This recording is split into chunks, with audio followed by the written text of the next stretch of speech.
Hey, Dr. Shonda Rupel here, Girl Next Door OBGYN. So I wanted to talk about uncertainty in medicine. There are many times where patients are frustrated because they want to know what's going to happen next.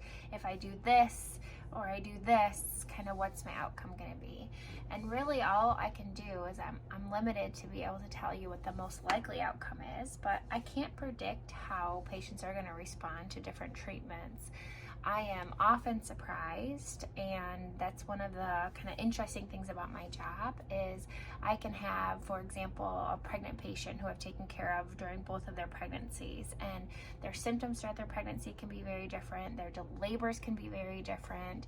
You know, there's generalizations and there's kind of most likely scenarios, but there's still a lot of uncertainty in medicine. And so I think that's why it's also very important to have open communication.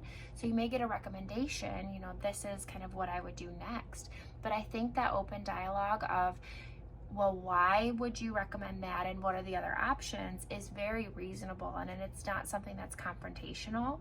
I think it's good to have that conversation so that you can understand what the risks are and what the possible outcomes are. So, you know, I may recommend that we give you a medication to treat something, and you may want to know what could happen if we don't take that medication. And that's usually something that is, you know, a very helpful conversation and may help you decide which direction you want to go. So there's a lot of uncertainty in medicine still, just like there's uncertainty in the weather and in banking, the stock market, and in how people are going to react to conversations that you have with them. So just keep that in mind.